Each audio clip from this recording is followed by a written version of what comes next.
wabarakatuh. Gimana tadi sudah mempelajari bagian inovasi teknologi. ya.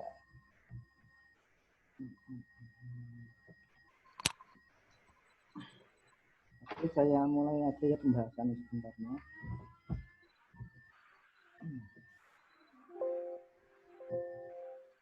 Nah, di sini kita akan membahas mengenai konsep teknologi informasi dengan kedua atau minggu kedua ini kita membahas mengenai inovasi teknologi. Di sini ada kelihatan yang menghalangi nggak di sana di layar screen kalian? Bukan, Pak? Ada yang kotak menghalangi nggak? Nggak ada. Tidak ada. Tidak ada. Tidak ada ya. Oke. Nah, sebelum kita mulai saya ingin mengatakan dulu kepada kalian, menanyakan dulu, kira-kira yang dinamakan inovasi itu seperti apa? Apa sih menurut kalian yang namanya Izin menjawab, Pak. Izin menjawab, Pak. Silakan, siapa dulu tadi? Irfan. Ya, silakan Mas Irfan. Inovasi adalah gagasan baru, praktek baru, atau sesuatu yang baru yang diterima oleh masyarakat atau kelompok atau individu untuk diadopsi menjadi produk yang baru, Pak. Oke. Kalau menurut pemahaman Masnya sendiri sebelum membaca, kira-kira apa sih inovasi itu?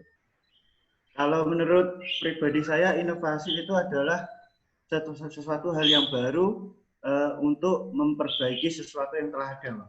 Kalau menurut saya pribadi. Ya, benar sekali. Terus yang satunya lagi siapa? Mas siapa tadi? Saya, Pak. Oke, silakan Mas Fauzan. Kalau menurut saya, inovasi itu merupakan sebuah gagasan yang baru, Pak. Jadi sudah ada, suatu teknologi itu sudah ada, terus diinovasikan. Jadi ada hal yang baru, gitu. Ada gagasan yang baru, dan itu diterima itu sama orang. Ya, terima kasih Mas Fauzan dan Mas siapa lagi? Irfan ya, Muhammad Irfan. Benar sekali. Jadi inovasi itu sesuatu yang bisa kita anggap baru dari sini bukan hanya sebagai produk, tapi juga bisa sebagai ide atau pemikiran ataupun tata cara. Tata cara itu juga semangat bisa menjadi inovasi ataupun kita menggunakan sesuatu yang belum pernah kita gunakan. Itu juga bisa inovasi. Contoh sederhananya adalah saat ini.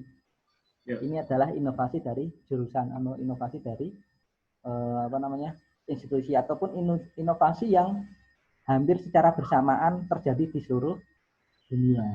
Karena apa? Karena pandemi. Yang dulunya kita melakukannya secara offline, secara tatap muka di kelas, sekarang menggunakan Zoom online. Bisa dimanapun, kapanpun.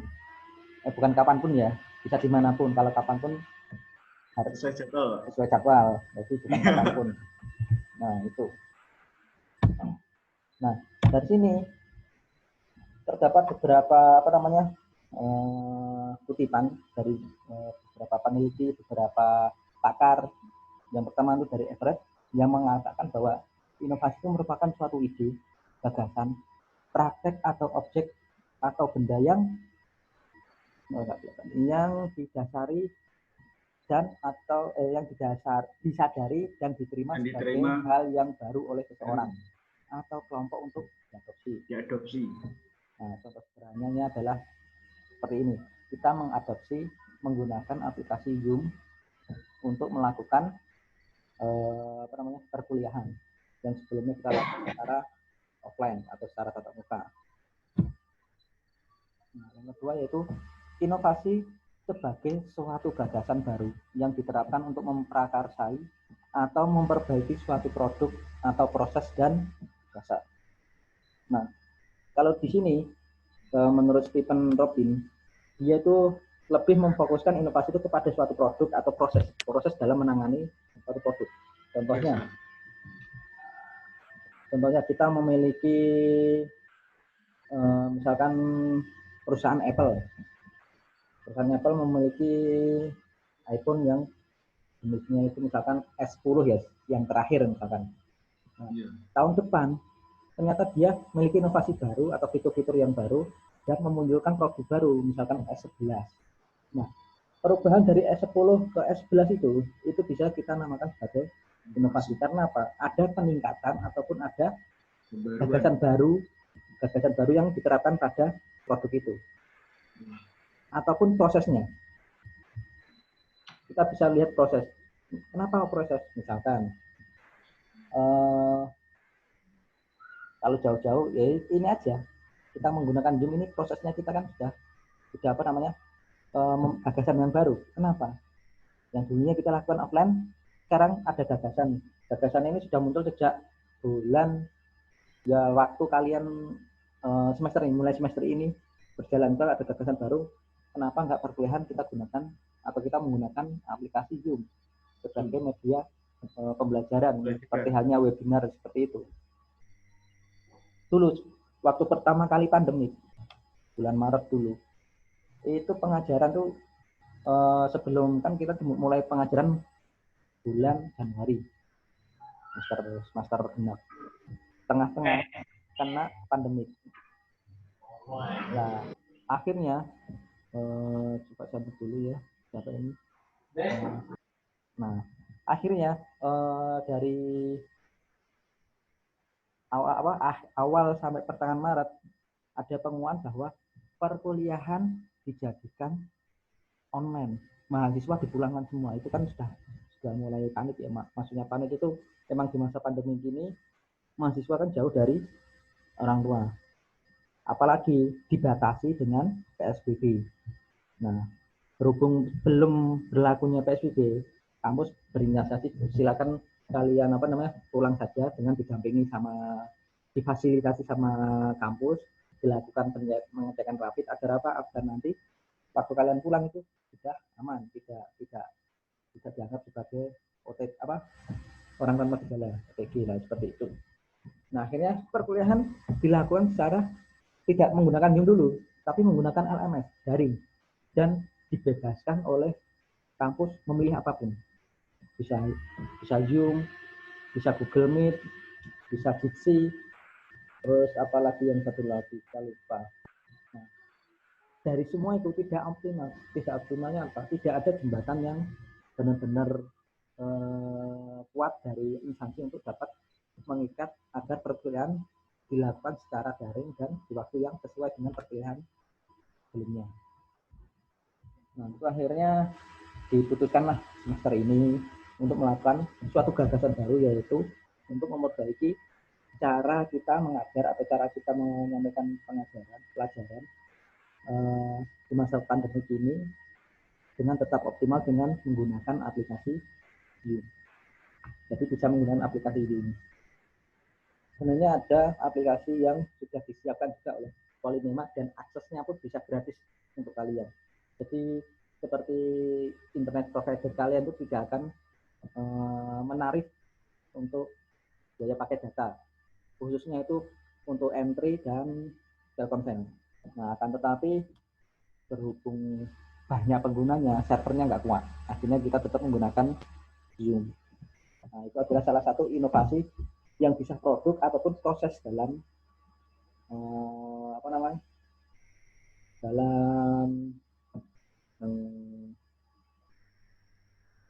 menyelesaikan suatu masalah ataupun jasa.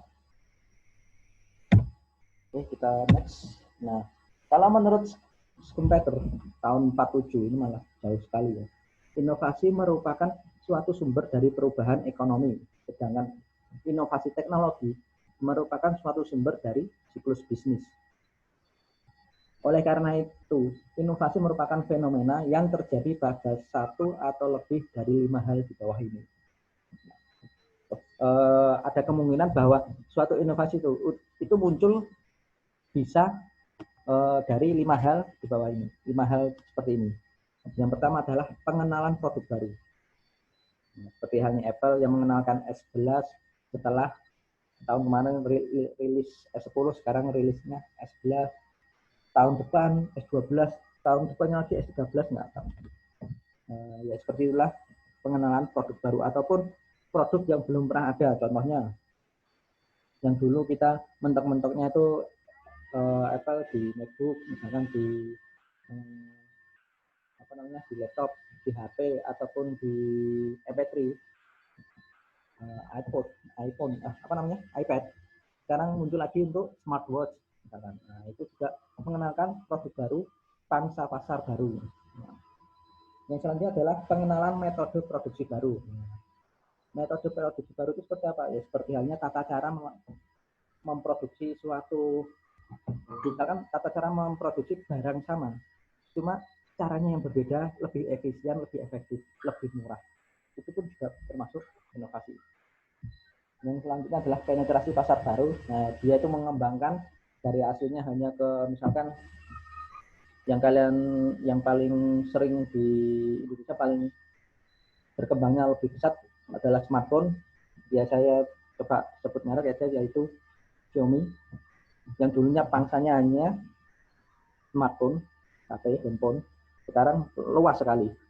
Bahkan sepeda pun Xiaomi ada. Dulunya hanya HP. Habis itu perangkat alatnya, headset, baterai, power bank. Nah sekarang sudah melebar kemana-mana. TV ada, sepeda, elektronik ada. Itu pokoknya dia mau melakukan penetrasi ke pasar baru. Maksudnya pasar baru itu memperluas produk ataupun barang yang dijual. Selanjutnya adalah menemukan sumber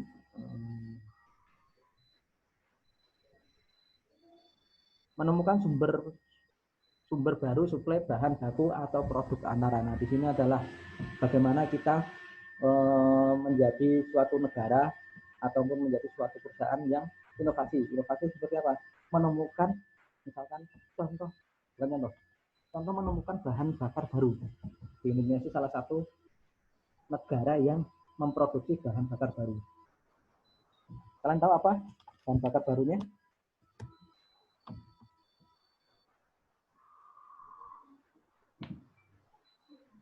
Ayo apa?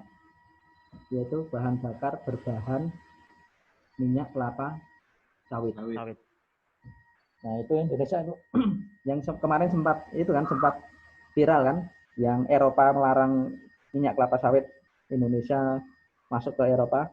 Karena apa? Karena Indonesia banyak sekali kelapa sawit yang bisa diekspor, yang satu. Yang kedua, Indonesia Indonesia terutama ITB itu sudah bisa membuat bahan bakar BBM yang berbahan minyak kelapa sawit tersebut. Jadi lebih rendah polusi, emisi karbonnya lebih sedikit. Nah, bayangkan. Dan yang paling penting adalah terbarui. Jadi setiap tahun pun nggak bakal habis. Soalnya apa? Tetap bisa diproduksi sama pohon kelapa sawit. Sedangkan yang bahan bakar fosil misalkan atau bahan bakar minyak bumi, kalau sudah diambil itu sudah habis. Nah, sedangkan ini terbarui. Nah, disitulah Eropa itu meregang-regangnya karena apa?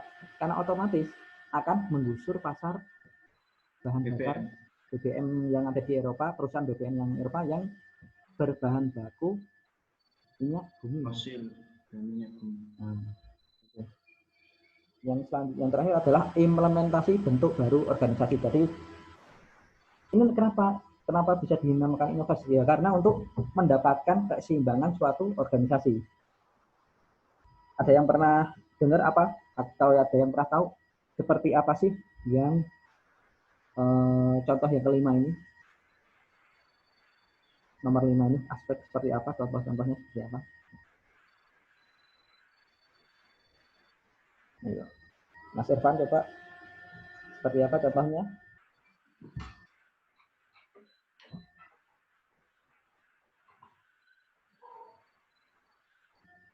Kalian pernah mendengar arti kata pemerintah dalam hal reshuffle?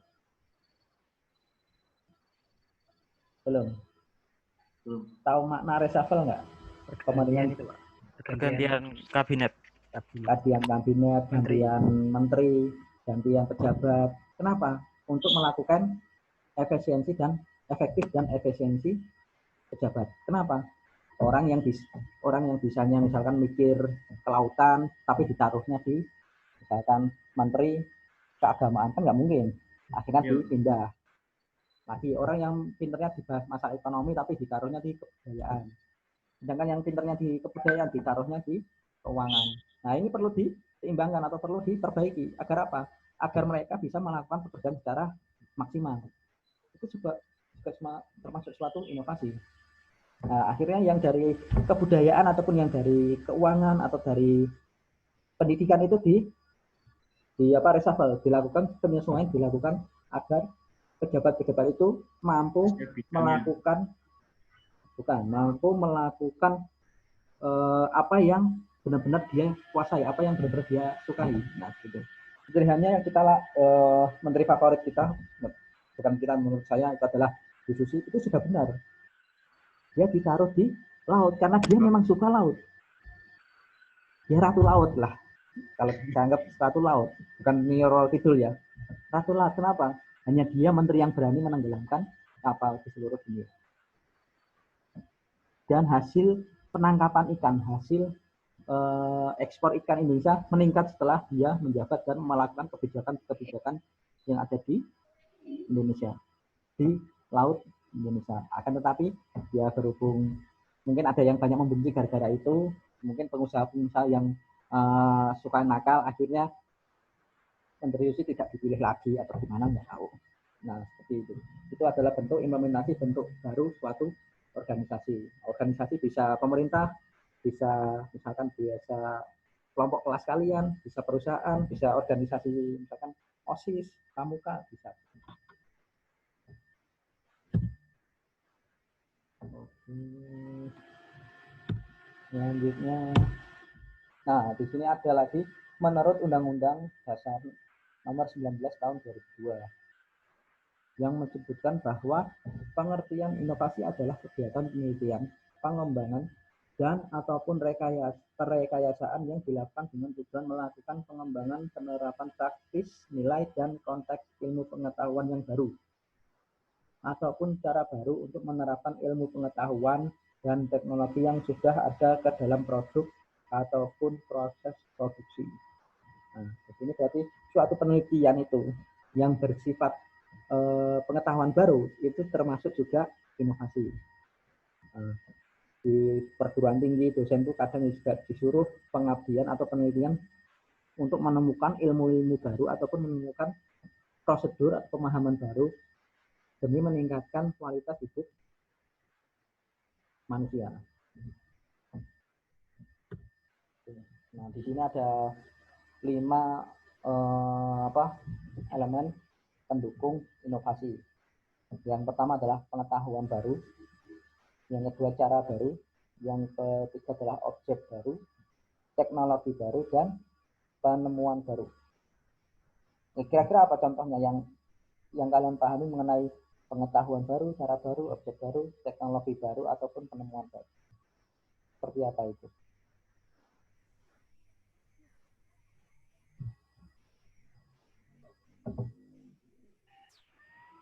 Ya, Atmayanti, silakan Mbak.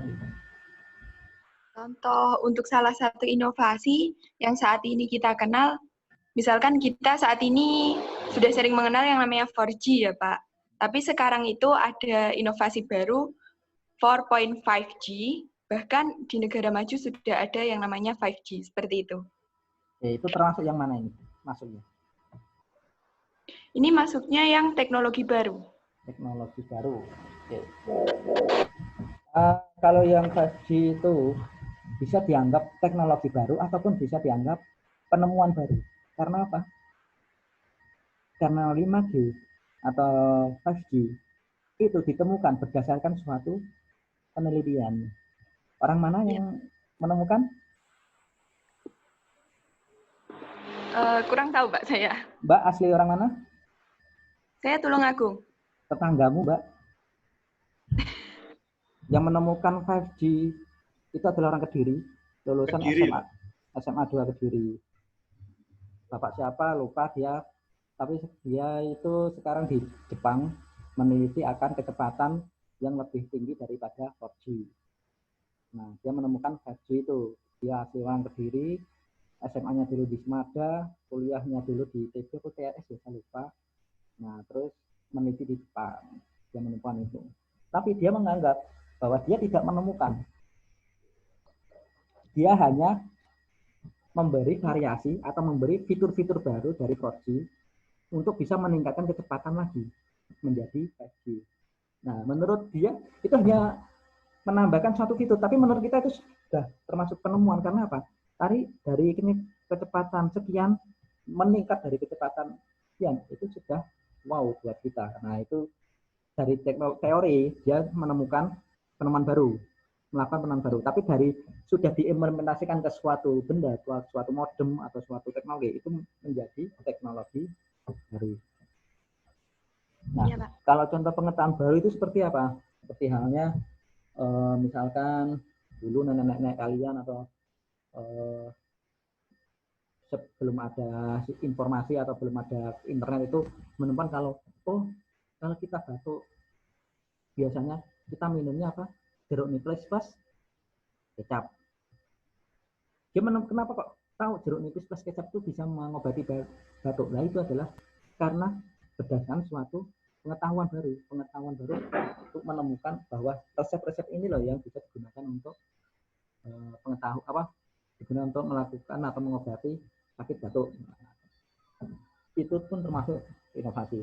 Yang kedua adalah cara baru. Cara baru itu adalah bagaimana cara baru kita yang belum pernah kita lakukan saat ini untuk mencapai satu target yang sama tapi lebih efisien, lebih efektif dan lebih murah.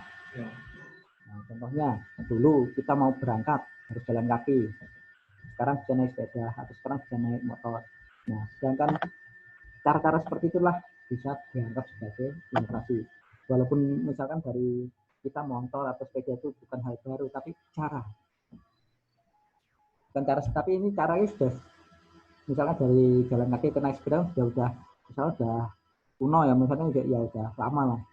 Mungkin ada cara baru mah.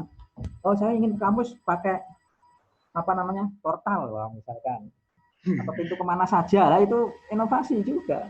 Tapi sesuai nggak di dunia nyata kita. Kalaupun sudah ada, bukan lagi inovasi itu. Wah, itu udah canggih banget. Portal kemanapun. Sekarang mobil yang bisa nyupir sendiri, Pak. Nah, itu ada. Ya, itu adalah self-driving car. Oke, kita lanjut lagi, nanti ada itu. Yang ketiga adalah objek baru. Objek baru itu seperti apa? Ya, seperti perusahaan melakukan atau memproduksi barang baru, versi baru. Misalkan dari iPhone S7 menjadi iPhone S8, ataupun dari misalkan HP kalian dari HP jadul jadi HP yang baru, mereknya banyak sekali. Tapi apa diterulang kan biasanya Apple kan, iPhone. Nah, itu dari S10 jadi S11 lah, seperti itu. Di kita dari iPhone S10 S11 fiturnya cuma itu aja. Nah, dari itu aja, tapi ada penambahan fitur walaupun sedikit yang bisa menjadikan itu sebagai sebuah inovasi. Tadi sudah kita jelaskan mengenai teknologi baru. Nah, penemuan baru itu seperti apa ya? Seperti tadi yang ditemukan oleh Bapak yang dari Kediri 5G ya, 5G dari hasil analisa 4G dan 4.5G. Nah, seperti itu.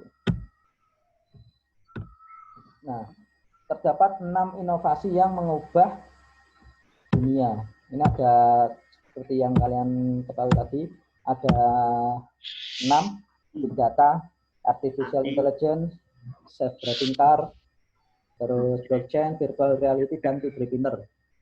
Kira-kira dari sini yang belum kalian pahami yang mana? Blockchain, Pak. Blockchain, Pak. Blockchain itu suatu teknologi, ya kan? Suatu teknologi di mana kita saling sharing data. Kalian pernah dengar yang namanya torrent? Belum. Oke. Kalian pernah belajar jaringan? Belum juga. Nah, Pak. Pernah. Ada yang namanya peer-to-peer? Ada, Pak. Peer-to-peer. Nah, blockchain itu bersifat bersifat peer to peer. Jadi tidak ada yang namanya server. Oh, Jadi paham, kalian Bang. tuh bisa sharing kemanapun. Teman-teman kalian itu semua menjadi server. Tidak ada yang namanya klien, tidak ada namanya server. Kalau di dunia nyata itu berarti kamu tuh tidak ada tuan rumah, tidak ada tamu. Semuanya adalah tuan rumah, semuanya adalah tamu. Kamu. Blockchain seperti itu. Jadi ketika kita menggunakan suatu teknologi ini di blockchain ini, orang-orang pada tahu. Cuma kita tidak privasinya tetap terjaga. Cuma kita punya info, oh ini orang ini sudah pernah ini, oh kita ikuti yuk. Nah, itu. Salah satu contoh teknologi yang menggunakan blockchain adalah Bitcoin. Sudah pernah tahu apa namanya Bitcoin? Pernah, Pak? Pernah, Pak. Mata uang virtual. Mata uang virtual kan, di mana satu Bitcoin itu harganya berapa? Berapa ratus? 150. Ada yang dulunya 14 juta awal-awal, ada yang 1,5 juta, tapi sekarang naik jadi 140, 150 juta. Satu Bitcoin. 160-an. 150, Pak. Nah, 160. itu gimana? Teknologinya menggunakan teknologi blockchain. Cuma enkripsinya, dia memiliki enkripsi sendiri, sehingga walaupun dibaca orang lain, tidak bisa melakukan dekripsi. Tapi teknologinya, dia menggunakan blockchain. Nah, terus coba saya tanya, virtual reality dan augmented reality, itu seperti apa? Kalau FR itu kayak main game pakai apa itu namanya, Pak? Ya kayak dunia nyata, Pak Marian. Oke. Cara kasarnya seperti itu. Kalau yang augmented reality, Scan gitu, Pak. Kayak misal ada suatu objek dari kertas, Pak. Itu ada sensornya sendiri gitu. Terus kita bisa menycan kayak kartu-kartu gitu, Pak. Misal kita men-scan terus di HP itu muncul kayak objek gitu, objek 3D. Oke. Dua-duanya hampir mirip, hampir benar, tapi detailnya adalah virtual reality adalah teknologi di mana dia mampu menciptakan dunia virtual melalui digital. Jadi dunia virtual tidak bisa masuk ke dunia kita, tapi kitanya yang bisa masuk ke dunia virtual. Kita waktu di dunia nyata kita seperti ini, di dunia virtual bisa jadi tidak seperti ini, bisa jadi kita bisa terbang, kita bisa menyelam tanpa harus tanpa harus bernapas, soalnya itu bukan dunia nyata, dunia virtual, dunia game, dunia imajinasi lah. Nah, jadi suatu teknologi yang dimana bisa membuat dunia ini dunia virtual yang tidak nyata, yang bisa yang membuat kita bisa berfantasi di sana. Nah, kalau augmented reality itu adalah dunia suatu objek yang ditambahkan kepada dunia digital kita. Paham nggak maksudnya? Misalkan kalian bawa HP, kalian nyalakan video sekitar sini, tiba-tiba di sana tidak ada suatu objek, tapi di HP ini ada tunjuk suatu objek. Tapi jangan anggap ini setan ya, maksudnya hantu ya. Cuma itulah augmented reality, menambahkan suatu objek pada dunia nyata kita yang ada di digital. Contoh sederhananya adalah kalian menggunakan game Pokemon Go. Pokemon Go kan kalian pasti pakai HP gini kan? Iya. Yang kalian lihat kan pasti dunia nyata kalian kan lewat HP. Iya. Nah, cuma ada penambahan objek baru yang ada di sana. Apa itu yang objeknya? Kalau Pokemon Go berarti dia menambahkan Pokemon. Pokemon. Selain itu, contohnya adalah aplikasi Flashweb. Muka kalian dimanipulasi kan? Dituakan atau apa, dia kan menambahkan objek baru bukan wajah, tapi adalah kerutan-kerutan ataupun menukar wajahmu dengan teman di sebelahmu. Nah, itu kan suatu objek di mana ditukar, dipindahkan. Nah, itu adalah augmented reality. Itu yang biasanya ada. Kalau artificial intelligence merupakan suatu kecerdasan buatan yang dimasukkan manusia ke dalam suatu komputer. Contohnya itu Asimo, robot cerdas, ataupun yang lainnya. Kita lihat saja. Waktunya tinggal berapa menit lagi? 10 ya. Ini tadi tugasnya ada sekali ini. Oke, yang ini kita skip aja di data.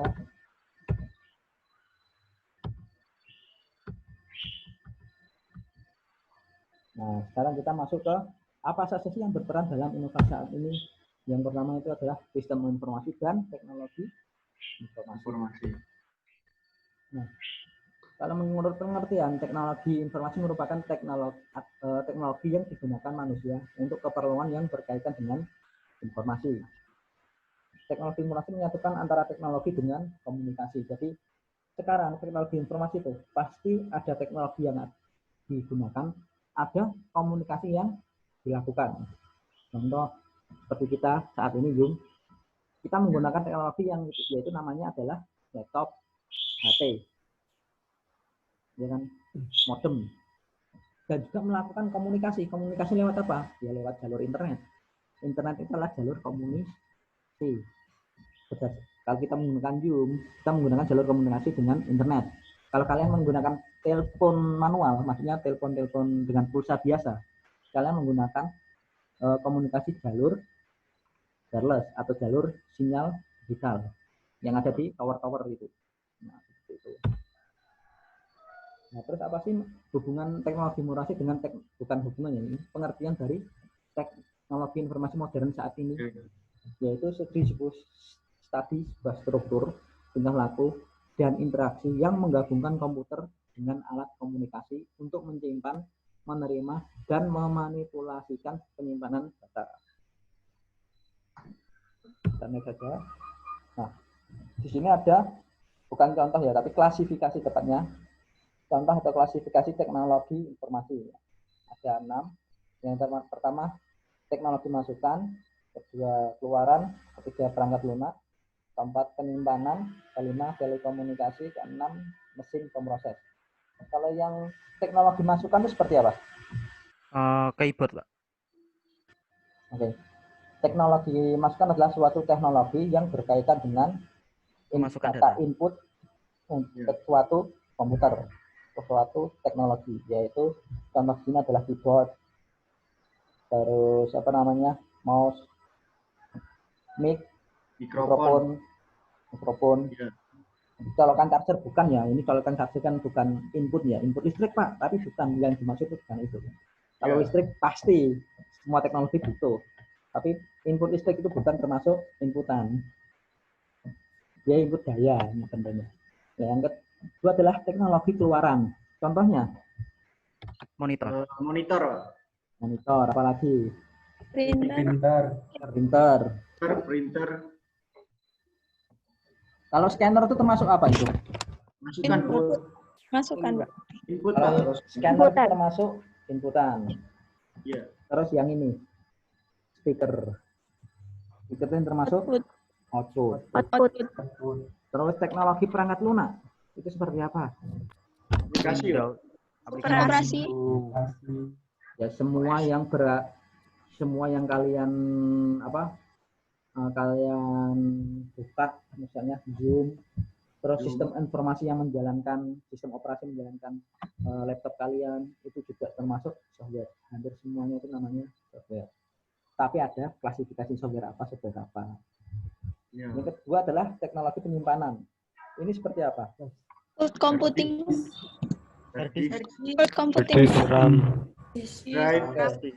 Kalau di masa sekarang, teknologi penyimpanan itu ada 2 jenis.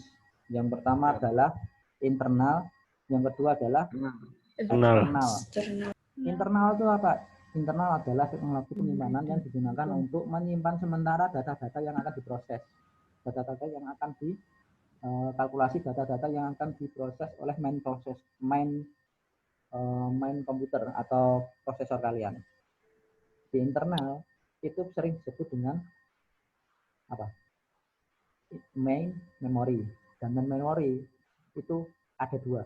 Yang pertama adalah ROM, random only memory, dan RAM, access memory. Nah, kedua memori ini digunakan langsung oleh prosesor untuk mengolah atau memproses aplikasi atau data, ataupun misalkan ya data dan aplikasi itu agar bisa langsung cepat proses tanpa harus ada suatu delay.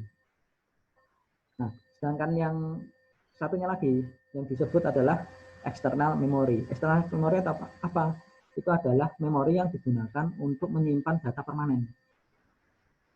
Seperti halnya hard disk, SSD, flash disk, CD, compact drive, disket.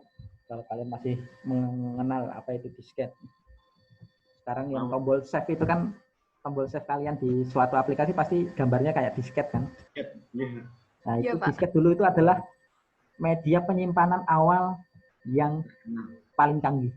Paling canggih Mas, karena sebesar itu bisa menyimpan data. Kalau dulu segitu aja sudah seneng. Soalnya dulu datanya itu nggak sebanyak itu, 1,4 mega. Dulu data itu cuma 1 kilo, 3 kilo. Nah, sekarang game Android aja ada yang sampai tera 2 giga. Masa ada yang tera game satu game? berapa Pak? Nggak ada. Adanya sekali download itu 4 giga ada. HP-nya HP apa itu memorinya sampai segitu. Nah, yang Maksudnya Pak? Yang selanjutnya adalah teknologi telekomunikasi, ya seperti halnya alat untuk melakukan telekomunikasi seperti modem kalian, pelangkat kalian, WiFi, modem, via WiFi modem itu, dan lain sebagainya, router, dan lain sebagainya. Yang lain adalah mesin pemroses, yaitu processing mesin atau lebih dikenal dengan istilah CPU, prosesor kalian. Semakin canggih prosesor, semakin cepat proses. Harganya agak semakin mahal. Nah, selanjutnya kita akan membahas mengenai sistem informasi, yaitu suatu sistem kerja kegiatan ditujukan untuk pengolahan, menangkap, transmisi, menyimpan, mengambil, memanipulasi, dan menampilkan informasi. Nah, selanjutnya ini bisa dibaca sendiri. Kita bahas lagi. Bentar lagi masuk Pak, siapa Pak? Anto ya, habis ini kalian. Oke, ini sudah langsung. Nah, di sini ada kesimpulan, yaitu sistem informasi mencakup sejumlah komponen, baik berupa manusia. Nah, di sistem informasi itu manusia dilibatkan langsung.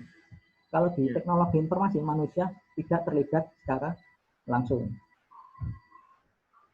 Komponen baik berupa manusia, komputer, teknologi informasi, metode, dan prosedur kerja yang memproses data menjadi informasi yang dimaksudkan untuk mencapai suatu sasaran atau tujuan.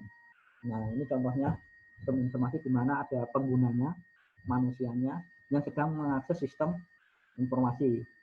Contohnya ini adalah sistem informasi untuk melihat hasil penjualan hari ini.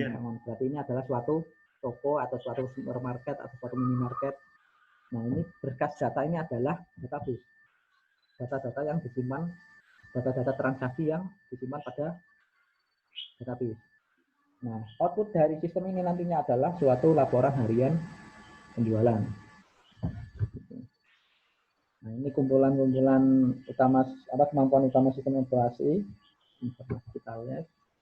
Nah, ini perbedaannya. Perbedaan SI dan TI yaitu sistem informasi itu adalah alur metode penggunaan teknologi dalam mengolah informasi.